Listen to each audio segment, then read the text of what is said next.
Hey guys, Trail Chasers here. Today, I want to talk about upgrading budget mountain bikes for more aggressive riding. Now, I'm not saying that this is going to be cheap, but the money is going to be well spent and you'll definitely see improvements within your bike's handling, especially when you start heading down the hills. Before we get started in this video, I want to thank you guys. We hit 1,400 subscribers and the past 4 days have been insane on my channel. It's because of you guys that I keep making these videos and you guys keep coming back for more. So if you guys could please like and subscribe, it helps me out a ton to make more videos for you guys that watch my videos.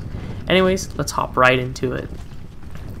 One of the first things that I would do for any bike is get a shorter stem and a wider set of bars. Now, this isn't the cheapest thing to do, but if you look around on eBay, there's actually some really short stems, usually around in the 50 to 35 millimeter range. Wake makes a very short but very affordable stem. I've used that on bikes before and it has held up just fine. Don't be scared away by the cheaper price. It is actually a very good stem and I would highly recommend it. You can get some fairly inexpensive bars. They may not be giant 800s or 780s. And of course there's always the used market you can look into. You can find great deals on bars and stems in the used market. I highly recommend going through Pinkbike, looking at local ads on Craigslist. You can find some very, very good prices on very good parts if you search around for a bit. One issue when upgrading entry-level bikes to more downhill-oriented is chain retention. A lot of bikes have issues with chain retention and chains falling off. One thing you can get that's actually a fairly cheap thing is known as the B-Labs C Guide. There's a little picture there for you. Eco Chain Tensioner. It comes in at about 35 bucks on Amazon, and you can search around and find DIY versions of these. These will help hold the chain in place and just keep it from falling off. A falling chain is never something that's fun to deal with, so I would highly recommend looking into one of these. On this subject, I would also look into getting a neoprene chain guard or just wrapping some vinyl tape around your chain stays. It'll protect it from chips and dents and it'll quiet down the bike a bit, which is always really nice, especially because most of the entry-level bikes won't be coming with a clutch derailleur in the back. This will really dampen the chain slap noises that you're getting on the downhills and quiet it down for you. Another great place to get some extra performance gains is, while not essentially replacing every tire on the bike, get a little bit wider of a front tire or something with a little bit more aggressive of a tread pattern. It'll just help you get a little bit more confident with your cornering, knowing that there's a little bit more grip on offer from the front end. While tires aren't necessarily cheap, like I said, there's the used market, and you can actually pick up some very, very nice tires for decent prices now, especially if you look around on clearances. Again, the used market's a great place to go to if you're okay with having a tire that's got a few scuffs and scratches and a little bit of wear to it. You can probably pick up a tire that's still got 90% of its tread left for half off or even less if you look around on the used market. Now, one other common thing that's a little bit tough with a lot more of the budget level bikes is braking. Most of the bikes nowadays do come with disc brakes on it.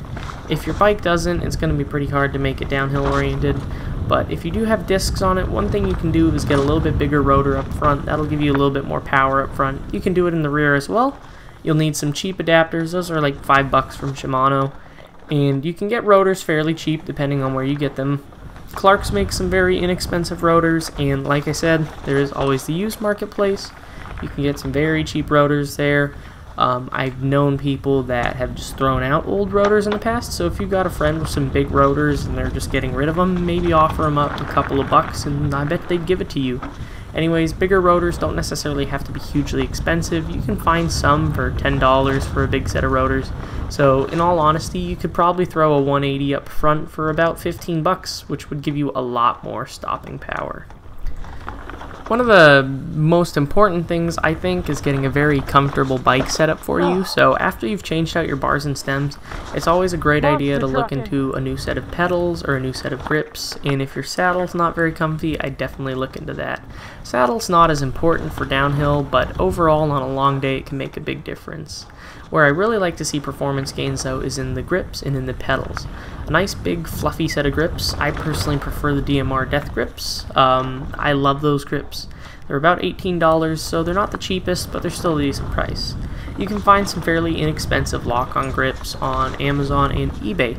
They don't have to be super fancy or the ODIs or ODs or however you pronounce them, but just something with a little bit more meat can usually offer a little bit more dampening reduction, especially for the downhills, and be a little bit easier on you.